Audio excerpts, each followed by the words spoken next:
Latest episode দেখুন একদম add free.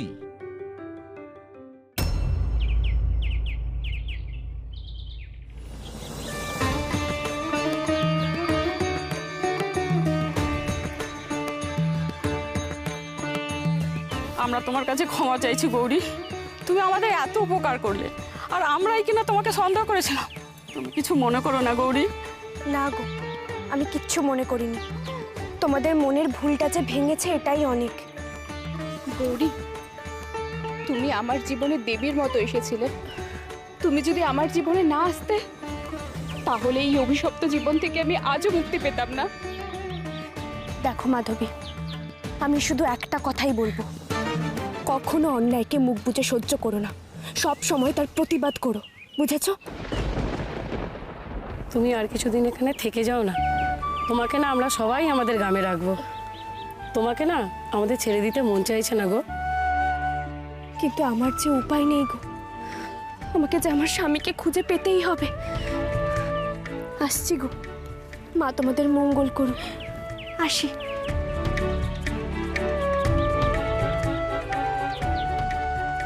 মা, এবার নিশ্চয়ই আমি ডাক্তারবাবুর দেখা পাবো।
মাগো, মাগো, কত দিন হয়ে গেল, কত গ্রাম মাঠ পেরিয়ে চলে এলাম, কিন্তু আমার ডাক্তারবাবুর তো দেখা পেলাম না মা।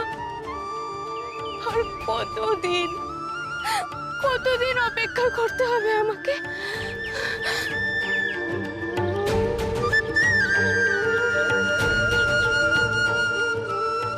মাগো, মাগো, দেখো মালাটাও তো শুকিয়ে গেল। আমি যে আর পারছি না মা, কবে দেখা পাবো আমার ডাক্তারবাবু?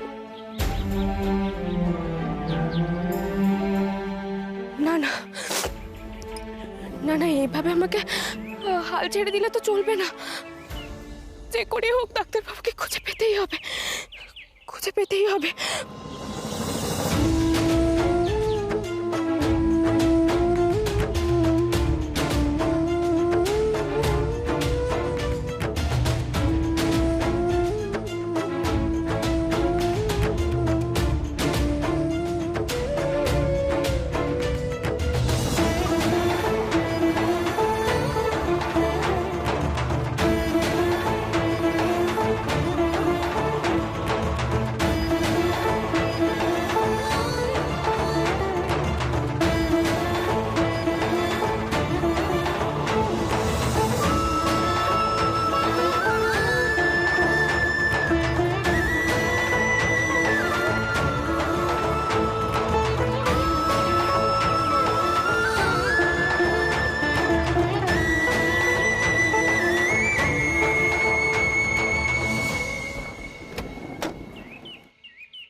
মেয়ে, দাঁড়াও। কে তুমি? তোমাকে তো আগে এখানে দেখিনি। এখানে কেন আসছো তুমি? আমার নাম গৌরী, গৌরী ঘোষাল। আমি আমার স্বামীকে খুঁজতে বেরিয়েছি গো। খুঁজতে খুঁজতে কত পথ চলে এলাম, তবু আবার ডাক্তারবাবুর দেখা পেলাম না।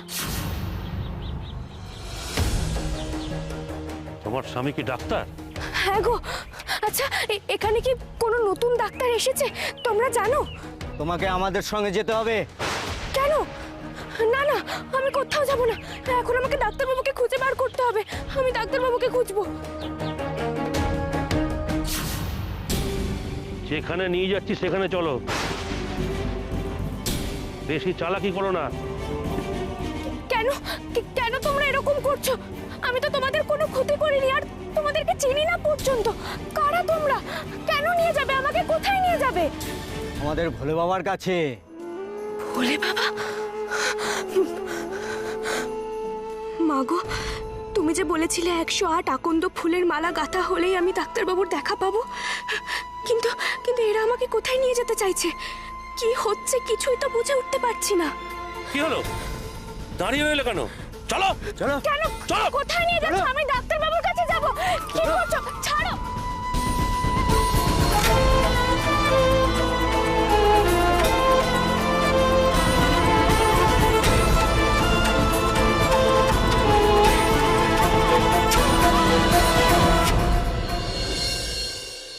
আমাদের সোর্স যা বলছে এবং আমরা নিজেরাও খবর নিয়ে দেখেছি যেটা, সেটা কিন্তু খুব একটা আশাপ্রদ নয়।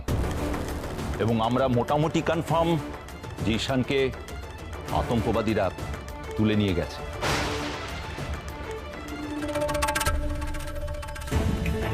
তাহলে ওকে ছাড়িয়ে আনা যাবে কি করে?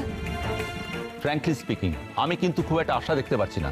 কারণ ঈশানকে ওরা যেখানে তুলে নিয়ে গেছে সেই জায়গাটা আমরা লোকেট করতে পারছি না। আর তাছাড়া জঙ্গলে যে কোনো সময় ফোর্স ঢুকতে পারে না, কারণ এর আগে আমরা মুভমেন্ট করতে গিয়ে দেখেছি যাকে আমরা রেস্কিউ করতে গিয়েছি আতঙ্কবাদীরা তাকে খুন করে চলে গেছে।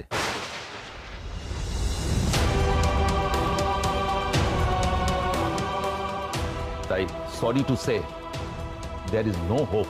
না না না না না না, আমার ভাইয়ের কিছু হতে না না না না না না বাবা, আমার ভাইয়ের কিছু হতে পারে না।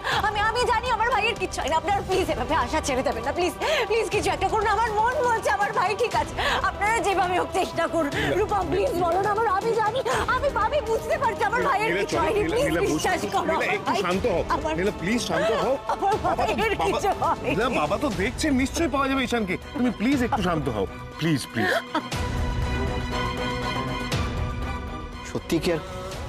সত্যি কি আর কোনো আশা নেই? আপনারা কি আর কোনো অ্যাকশন নিতে পারবেন না? একটা ছেলে বিনা দোষে এইভাবে সন্ত্রাসবাদীদের হাতে মারা যাবে? দেখো, জঙ্গল চলে জঙ্গলের আইন, আর এই আতঙ্কবাদীরা আমাদের কোনো আইন শাসন কিচ্ছু মানে না। ওরা এতটাই নিষ্ঠুর যে ওরা অচেনা কাউকে দেখতে পেলে তাকে তারা পুলিশের সোর্স বা স্পাই ভেবে খুন করে রাখে। আমি ভয় পাচ্ছি ইতিমধ্যে এরকম কিছু যেন না ঘটে থাকে। আর আমি তোমাদের মিথ্যে আশা দিতে চাই না। তবে আমরা কিন্তু চুপচাপ বসেনি, আমরা চেষ্টা চালিয়েই যাচ্ছি। এটা কি হলো রূপা? নীলা শান্ত হয়। নীলা, ঈশানকে পাওয়া যাবে, এইভাবে হাল ছেড়ে দিও না নীলা। যাক, একটা পথের কাঁটা মনে হচ্ছে নিজে থেকেই সরে গেছে। আজ আমার বড় আনন্দের দিন।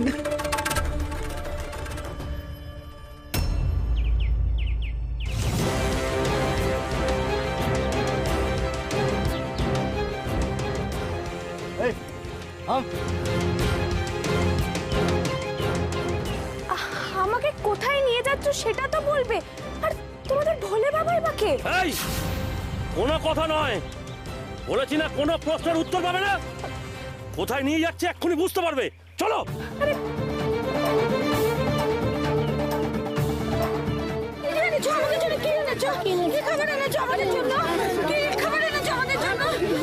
না, কিচ্ছু আনতে পারিনি, এখনো কোনো ব্যবস্থা হয়নি। এভাবে নাকি আর আমরা কতদিন বাঁচবো? কতদিন আমাদের পেটে দানা পানি পড়েনি, আমরা কি অনাহারে মরে যাবো এবার? তোমরা কারা গো? কি কি হয়েছে তোমাদের? এই খেতে পাও না কেন? তুমি কে জানো না বুঝি আমাদের কি কষ্ট? এরা এই অঞ্চলের মানুষজন, এরা খুব দরিদ্র। এরা দিনের পর দিন না খেয়ে থাকে, আর পানের অযোগ্য জল খেয়ে আন্ত্রিকে মরে, আর মরে অপুষ্টিতে। কেন এত কষ্ট কেন এদের? এদের কথা কেউ ভাবে না, কেউ না। এখানকার মাটি এত অনুর্বর যে এখানে চাষবাস পর্যন্ত হয় না। গরু ছাগল মুরগি প্রতিপালন করার মতন ক্ষমতা এদের নেই। এদের কথা কেউ ভাবে না, এদেরকে মানুষ বলে কেউ মনে করে না।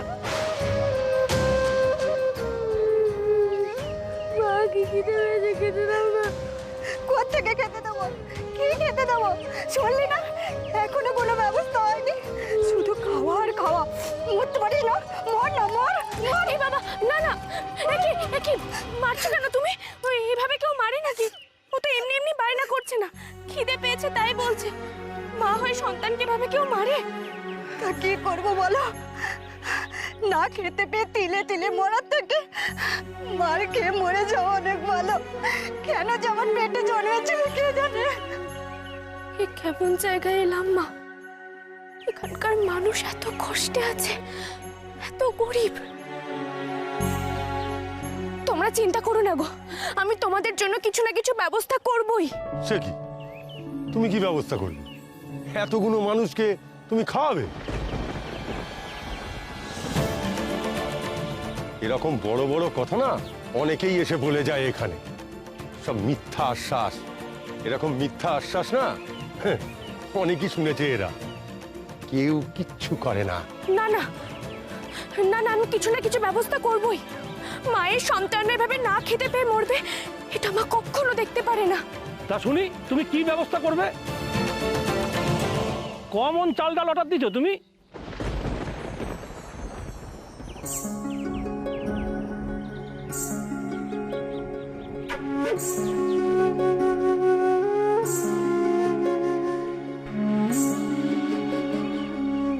আমি এদের সবাইকে রান্না করে খাওয়াবো।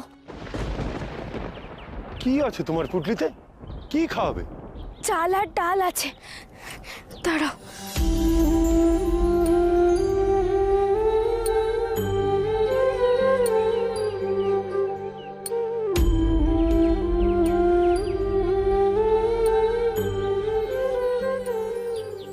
এই এক মুঠো চাল আর ডাল তুমি এতগুলো অভুক্ত মানুষকে খাওয়াবে? এরকম পরিস্থিতিতে কি এরকম ইয়ার্কি করা মানায়? নাকি তুমিও একটা আস্ত পাগল? আমিও একটা মানে? আরো কেউ এখানে পাগল আছে নাকি?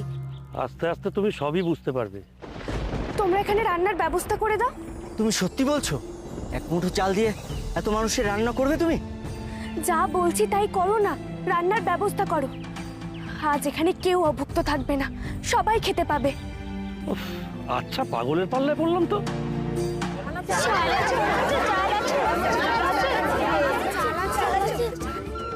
এক মুঠো আছে, ও দিয়ে তোমাদের পাতে একটা দানাও পড়বে না। তোমরা এখন যাও, সব খাবার এলে আমি খবর দেব। এই চলো। না, আমি কোথাও যাব না যতক্ষণ না এদের মুখে আমি অন্ন তুলে দিতে পারছি। আমি কোথাও যাব না।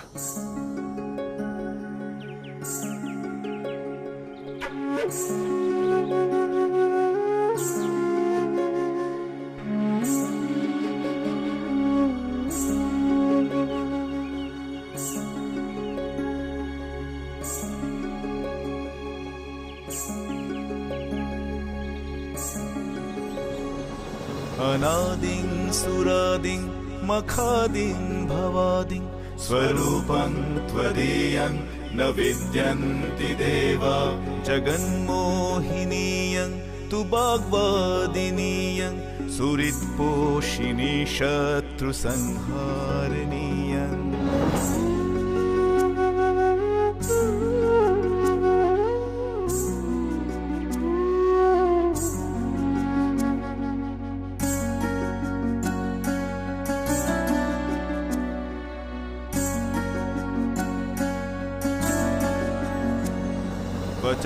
वचस्तयनीयं किमुच्चाटनीयं स्वरूपं কি সুবাস, খিদেটা দুগুণ বেড়ে গেল।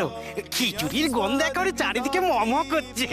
কল্পবল্লী মনোজাস্তু কামান্যথার্থ প্রকুর্য।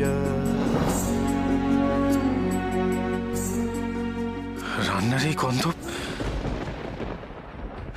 তো আমার খুব চেনা। গৌরী রান্না করার সময় ঠিক ঠিক এরকমই গন্ধ বেরোতো।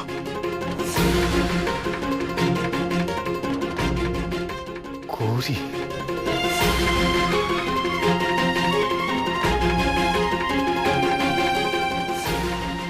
না, এসব কি ভাবছি আমি?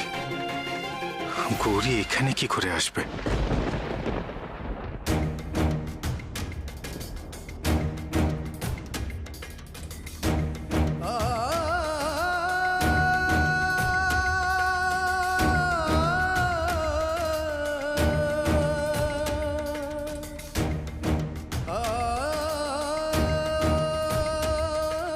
অপূর্ব,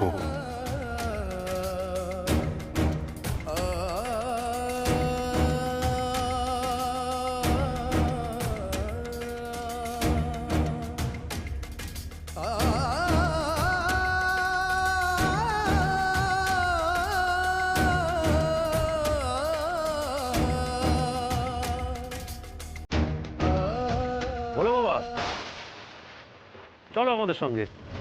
এখন কোথায়? আরে চলোই না, কোনো প্রশ্ন করো না, এসো তো।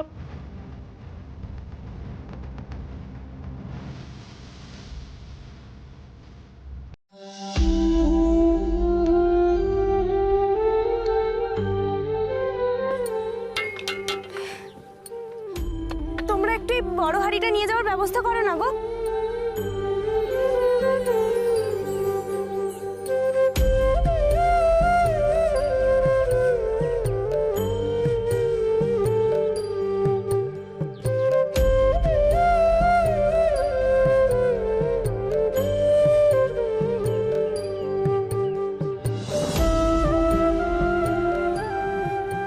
এক মুঠো চাল দিয়ে এই এতগুলো মানুষের রান্না, এই সাধারণ মেয়ে নয় গো, দেবী গো দেবী, স্বয়ং মা অন্নপূর্ণা ছদ্মবেশে এসেছে গো।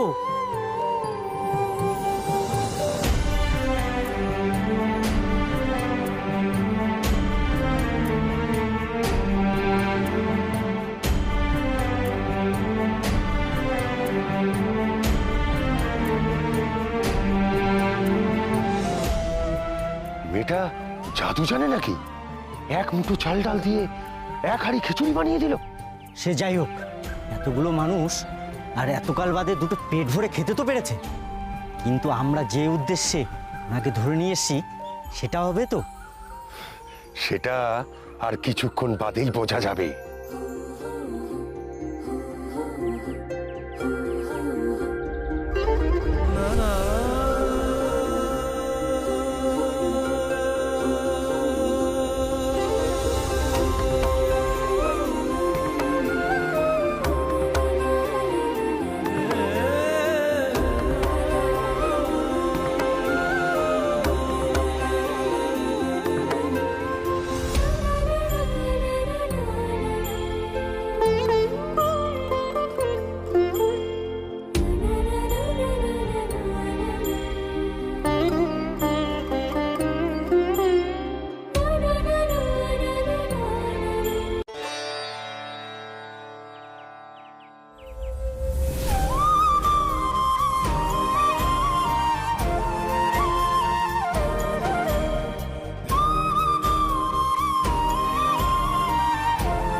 ডাক্তার বাবু,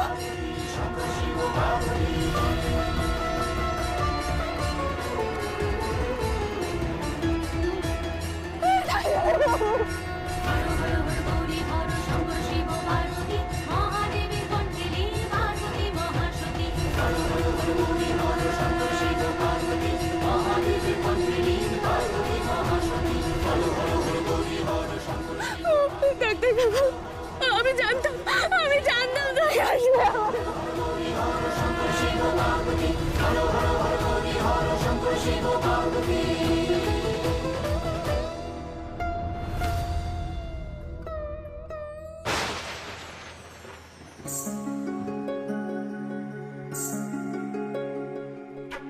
মা গো, মা সব তোমার লীলা মা। তোমার কৃপা ছাড়া শুকনো মালা সতেজ হতে পারতো না।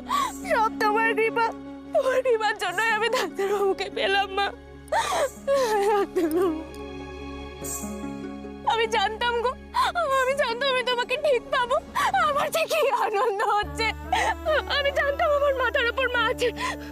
কিন্তু কিন্তু তুমি কেন চলে গেছিলে আমাকে ছেড়ে? তুমি তো বলেছিলে আমাকে ছেড়ে যাবে না। কেন গেলে তুমি? কেন কেন বলো? কেন কেন কেন কেন? গৌরী, গৌরী, গৌরী, গৌরী, গৌরী, গৌরী, গৌরী।